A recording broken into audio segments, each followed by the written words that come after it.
You know, it's like, oh, I just signed up and I've already got like 3 or 4 leads. Like, how is this even possible, you know?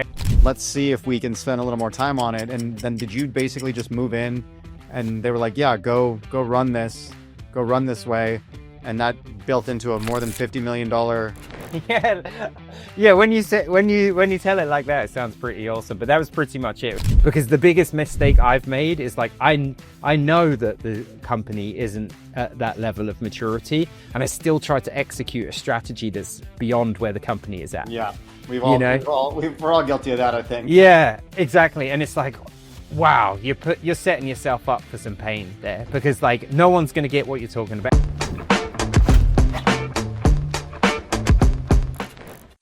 Welcome back to Partnerships Unlocked, where we give you a front row seat to the strategies driving modern partner-led growth. Each episode, we're going to cut through the noise with hard-earned lessons from the leaders behind today's leading partner revenue channels. It's going to be fast, tactical, and it's going to be for operators that want to turn partnerships into a repeatable revenue machine. And we have one of the best at turning partnerships into a repeatable revenue machine with us today. Super excited to have him. Tai Rattigan, can you please tell everybody your incredible backstory? Yeah, and I love that, because that is like the thing I love about partnerships, is that you get to build this machine, right? It's like a ton of hubs and spokes, and so I love how you described that. Yeah, so you know, I kind of accidentally got started in partnerships. I was working in finance at American Express, and everything was partnerships at that company. That we didn't call it partnerships, really. It was just like ingrained in everything that we did, whether we were marketing or producing new products or anything else. It was with partners. And so when I moved into tech, as I was like, where are all of our partners, pretty much? And I was tasked with building the partner program at Optimizely, which ended up being a massive success, which was really cool. And then I was the first partnerships person again at Amplitude and built out the partner program there. And we built an amazing team and kind of an amazing ecosystem, you know, kind of went all the way through to first partner hire to us going public. And both times I would say our partner revenue was like in the region of 50 million ARR or something like that for both those teams. And then I went and did a little bit of work in venture capital, which is really cool, but not a great fit for me, and ended up back working in partnerships, where I was running the partnership team at Deel. And we built a really amazing organization there with, we were here doing more than 100 million in revenue when I was there, with about a 40-person team. In between that, you know, we with Chris and Asher, I started Partnership Leaders, which is we kind of see as the source of truth for partnerships. You know, the thing that's so hard about partnerships is that there isn't a ton of playbooks, resources, networks, great ways to you know, like miss and avoid reinventing the wheel when you're trying to build a great organization. And so that's why we started Partnership Leaders, and I've been working on that for the last 6 years. I love that. And I mean, that track record is incredibly impressive, and you've seen so much. I'm sure you've made more mistakes than you can count. Right. In that. And we will get into that. But let's start with something positive. Let's start with one play or strategy that you've run. Could be once. I imagine if it worked well, you've done it more than once. That just worked really, really well for your partner program. Why do you think it worked? What did you learn from that? And would you do it again? Yeah. Oh man, I have a lot of examples for this, and so I'll just keep it to one, because I want to keep it succinct, like like you said in the intro. So, you know, I think at Optimizely, justifying partnerships at the time, you know, most companies of our stage weren't doing partnerships. So this was kind of a new concept that I was trying to introduce. And the thing that we did really well there was we focused on where there was a ton of organic interest. So I was a salesperson on the UK market at Optimizely, and I was like, 20% plus of my leads are digital agencies.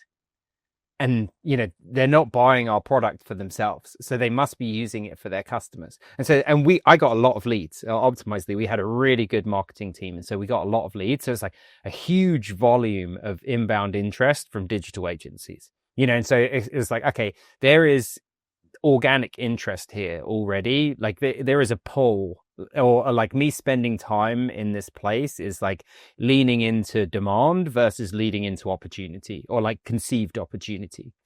Right. And so I think that like if I was to track across where I've seen success in partnerships, is like basically, especially when you're starting out, lean into demand versus conceived opportunity, because you can really get into trouble doing the latter. So, for us at Optimizely, it was digital agencies, primarily boutique digital agencies that were doing conversion rate optimization, but also like the big digital agencies as well. And we were really able to come and say, hey, like, you come in as a lead, what is it that you're interested in? And it was almost always, hey, we've managed the website for one of our clients and they want the landing pages to perform better. And we're searching around for solutions to do that. And so we could build an awesome value proposition and service offering and everything else for those digital agencies. And so we did that and it was very effective. And then I tried to repeat that elsewhere, and where there wasn't as much organic demand, it wasn't as successful, transparently, which I know we're going to get into later. But yeah, always leaning into that demand versus leaning into assumed opportunity. That's really interesting. So if I heard that correctly, you were on the sales side and you basically noticed, like, I'm getting a lot of these leads and deals from these agencies. We're not really leaning into kind of this organic demand channel. Let's see if we can spend a little more time on it. And then did you basically just move in and they were like, yeah, go run this way. And that built into a more than $50 million revenue for the Yeah, company? when you tell it like that, it sounds pretty awesome. But that was pretty much it. It was like, hey, I'm getting all of these leads. I'm looking at their websites and they all have amazing customers. It's like each of these agencies has at least 30 customers on their website, like, and they're using our product for all of their customers. Yeah. And they're paying us like $1,000 a month, and they're then using our product with Ford and Starbucks and all of these amazing companies. And they don't want to assume the like financial liability of our product, and like our product wasn't set up to be like you basically had to mix everyone's data together in one account. There was a ton of reasons why it wasn't a good setup for the agency, but it really wasn't a good setup for us because we were just cannibalizing our market, right? Yeah. And so yeah, I went to my GM at the time. He ended up being my COO at Amplitude as well later, but I went to him and I was just like, hey, look, like, I feel compelled. It's driving me insane that we're not doing this. Basically, it's like we're leaving so much money on the table. I ended up. He kind of gave me the thumb. He was like, okay, like spend 20% of your time on it, just see if there's something there. I ended up going into our CRM and pulling a list. I basically did like a email domain doesn't match domain of the customer account, and so was able to like find all of the agencies and consultancies in our CRM based on that. And I like scraped it for like anyone that seemed senior and just sent them all an email, and was just like, hey, I think that we could work more effectively together than we are right now. Are you interested in chatting about it? And it was crazy. I got like the CTO from Publicis reply back to me, and like, it's like 60 emails immediately of people just like, wow, yeah, we've been thinking the same thing. Like, we already partner with Adobe and we want to figure something out with you. And so it wasn't like, again, it was an organic opportunity that I was able to tap into rather than inventing something. But yeah, we were off to the races after that, and we built an amazing agency business. That's incredible. And I think, I was speaking to a group of partner managers recently, and they asked, how do we prioritize partners? How do we decide who we should be working with? And my answer was always like, find the organic ones first. Find the ones that are already coming to you. Find the ones that are already working with your customers, the ones where you have a natural kind of like complementary, I don't want to say better together because I feel like that's a very coined term right now, but just a complementary value prop that just makes it natural.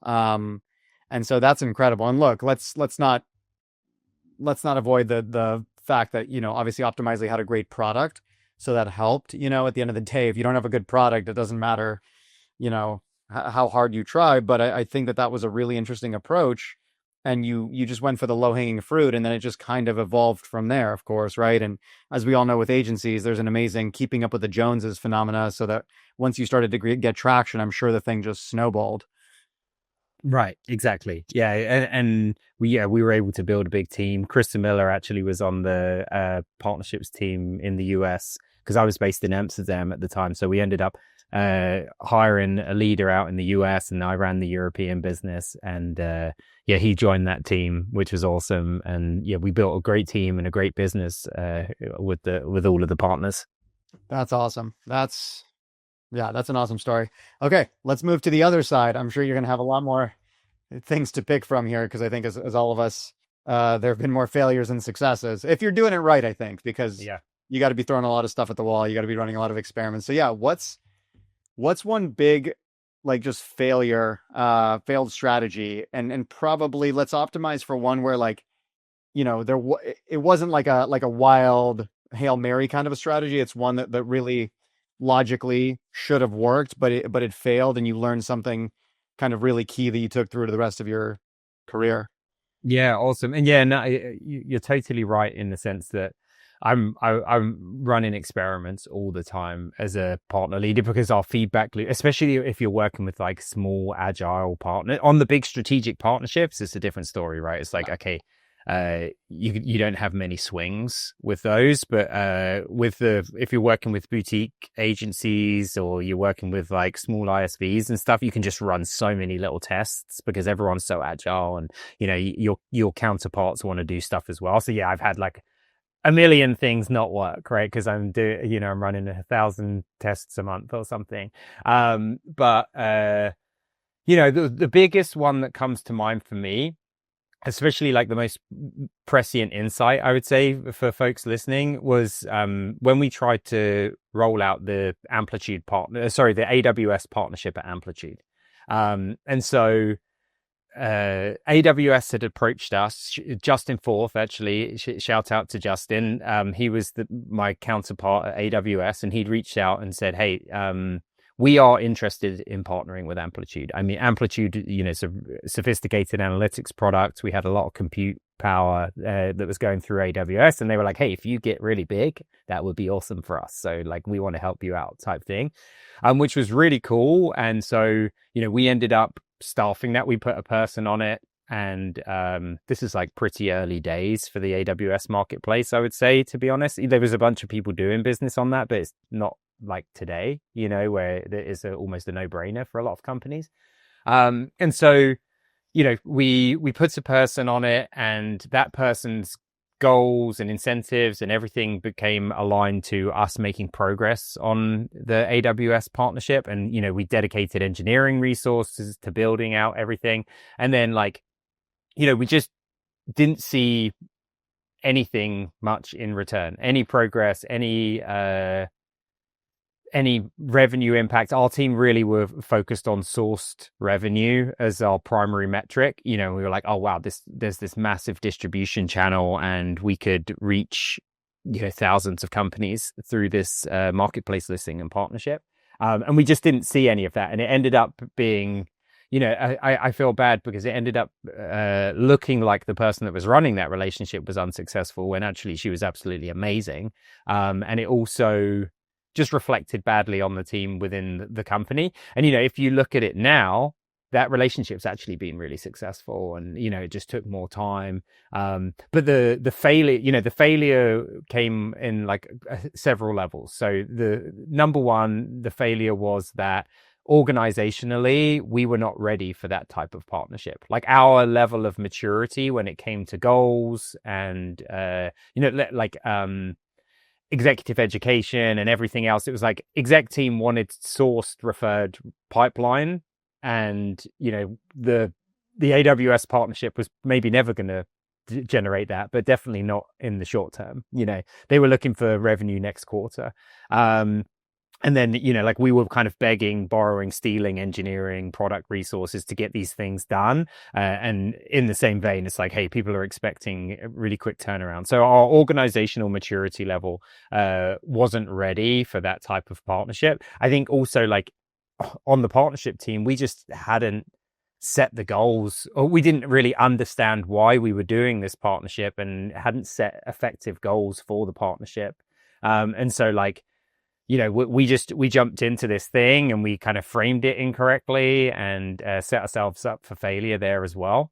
And then finally, I think, and this kind of goes to one of the lessons I've learned in general, is we were just like too impatient in general. It's like things were working, but they weren't working at the pace that we were expecting. And rather than orientating to, hey, like these are the wins and it's amazing that we're getting wins and we're making really good progress on this partnership, it was like, oh, we're not getting source pipeline and revenue, so this is chewing up a bunch of our time and is a big miss or whatever else. And so now looking back on it is kind of hilarious because it's seen as a big success and a big strategic partnership, and Amplitude and AWS have launched a bunch of really cool joint products and all sorts of things together, but at the time it was a big failure for me, and also I think didn't reflect well on the people that were working on it, and that was my bad for sure, and it's something I would not do again.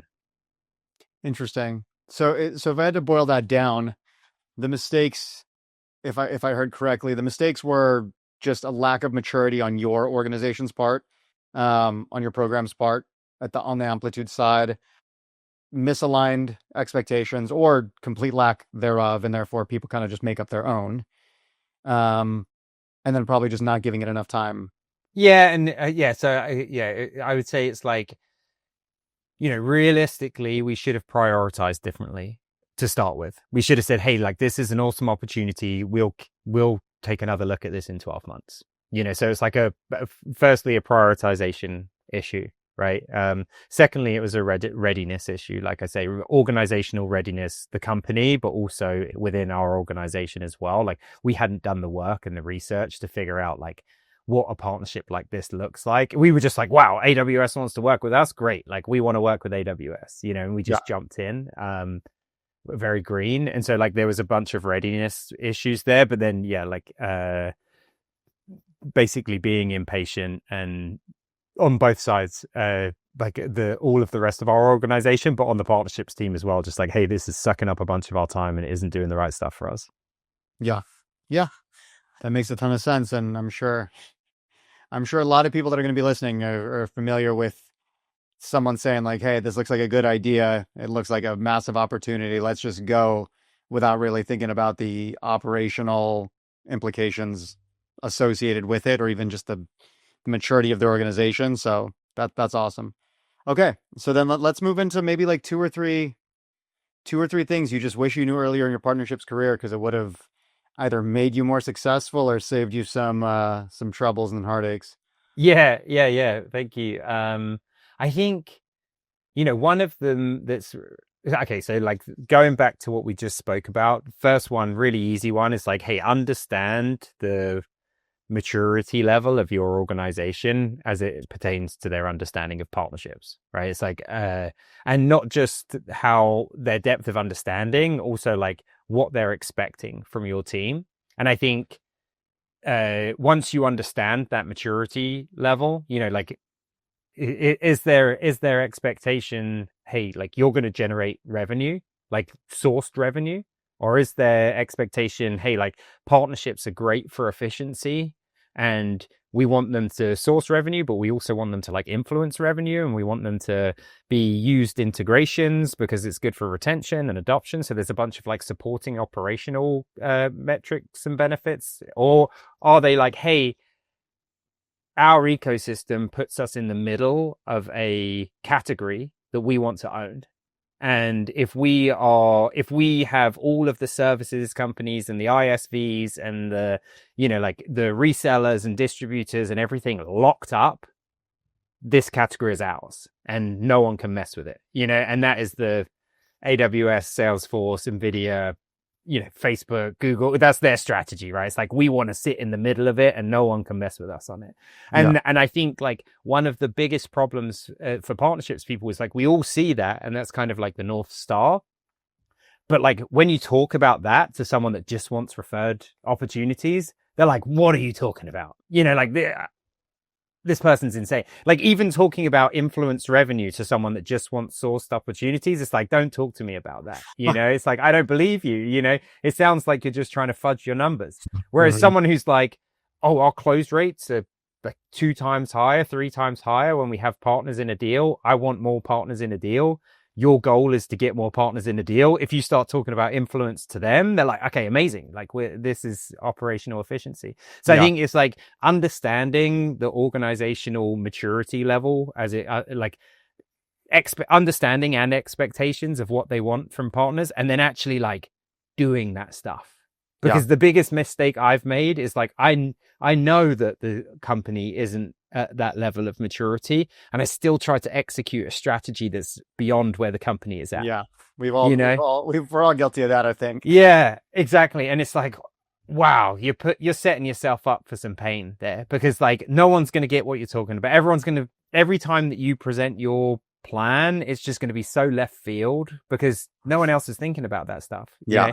And rather than, hey, execute and talk about what the company is expecting from you and do it really, really well. And then sure, like sprinkle in some breadcrumbs from like, oh, it just so happens that while we were sourcing all of this revenue, we identified that like retention's also better with these partners. And that might be interesting. Let me know if you want me to look into that more, rather than being like, we have to get partners engaged on deals because retention's higher and everyone's like, we don't even want to talk about that. We just want to do sourced revenue. So I think that's like really, really important one. And if I was to go back, I would only speak the language of the executive team. I learned this before I joined Deel. And at Deel, one of the most gratifying moments of being there was when the CEO came to me and was like, hey, you're doing an amazing job sourcing revenue. That's really awesome. But I was thinking actually that if we get partners involved in some of our customers, we might actually be able to expand them. And I was like, that is a great idea. Like, that is really great. Like, we should definitely do that. Like, let's run with that idea, to the hills, and rather than me just badgering everyone about that and people being sick of that idea, So yeah, that's a massive lesson. I think the other one that people really miss, and this is more so, I mean, it counts for strategic partnerships, but it's more so just like for everyone else, is like partners want leads. And it's everyone kind of feels like, hey, I'm going to give you the tips to build your own service offering and, like improve your business, expand your existing customers or whatever. But most partners want leads. Yep. And most partners don't get that many leads from partners. And you can really differentiate yourself if you send leads to partners, and I knew that at Optimizely and we didn't do it well at all. And then I knew it at Amplitude and we did it a tiny bit better. And then when I got to Deel, I really orientated towards, hey, like we need to send loads of leads to our partner. We have lots of customers and we should be sending loads of leads to our partners. Unfortunately, the company was extremely supportive of that. And so we had quota retirement for our AEs and a bunch of spiffs for our success managers. And we were sending thousands of leads a quarter to our partners. Yeah. And you would not believe the difference that it makes to the business if you're sending a partner. Like I would have partners that would sign up for our marketplace, and because we were juicing the marketplace, they get like 3 or 4 leads immediately. It's like, oh, I just signed up and I've already got like 3 or 4 leads. Like, how is this even possible? And it was just like, we were just, hey, partners need to get so many leads. And, we would still get like 5x the number of leads back. We were getting a massive amount back from our partners. Yeah. Yeah, I mean, I want to stay on that last one for a sec, just because it's funny. It's just so obvious, right? We all know like partnership's supposed to be a two-way street. It's supposed to be kind of a give to get, and yet so few of us do that. And I don't think it's because partner leaders don't want to. I think it's because it's organizationally very challenging to set up and to get. Again, to your point, it's hard enough to bring people in. It's hard enough to get our teams to bring partners into our deals, let alone send partners our deals or our customers. But when you do so, every organization I've ever seen it done at, every organization I've ever done it at, to your point, you get multiples of that in return from partners because nobody's doing it. Right. So the moment you start doing it, everybody you're partnering with is like, oh my God, this is a great partnership. I got to figure out how to keep them happy because it's growing my business and not just in like small incremental ways. Right. Yeah, and you can then go and speak to the VP or the CEO quite often of big companies and be like, hey, like we sent you 50 leads last quarter, and a bunch of them closed. And, you know, in order for you to be a strategic partner for us, like we're expecting this from you back, and you can have like a really good conversation rather than like, oh, we didn't send you any leads, you didn't send us any leads. Like, we both want leads. It's like, it's this really I don't know, I agree with you that it's like, is everyone knows that you need to send leads to partners and almost no one is doing it. We did some great research at PL where we looked at like, where partners see value in big partner programs, and then also like where people are investing, and it's like everyone's investing in commissions and compensation and like expect that to, and that's like where they're most making investments. And then like what partners all want is more leads, like no one cares about the commissions and everything else. But if you go and look at a partner program, first thing you're going to see is the commissions. Is it like, oh, 15% commission, 20% commission, and never like, hey, we're gonna absolutely juice your pipeline if you come and work with us. Yeah, I mean, look at the AWS marketplace. It hasn't been around that long, and it's massive. And the amount of partners they have is massive, and people aren't joining the AWS partner network because they want to send AWS leads. Right. They want to get leads from it. And Right. so everybody will self-select all day to go get a source of business. And if you can build a reputation as, hey, we send our top partners business, I mean, it's gonna grow exponentially.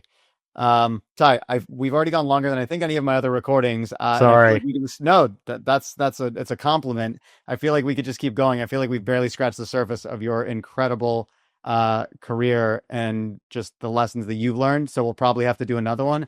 But anything to leave the audience with before we close it out? No, I mean, I'm always excited to do these, but I empathize with everyone building these teams and trying this stuff out. And that's exactly why we started Partnership Leaders. So if you're struggling and you feel like, hey, I don't have the benchmarks, the playbooks, the peer network, or whatever else you need to be successful in your role, know that that's what we're building for. And if you have feedback for us, we'd love to hear it. I love that. I obviously love the work you guys are doing there. As an early member, I wish it existed when I was Yeah. building my Right. partnerships Me too. career. Would have helped me be a lot more successful. But yeah, I cannot recommend Partnership Leaders enough to anybody listening. If you're not doing it already, check it out. But Tai, thank you so much for taking the time to share this wisdom with us. Awesome. Thanks, Greg.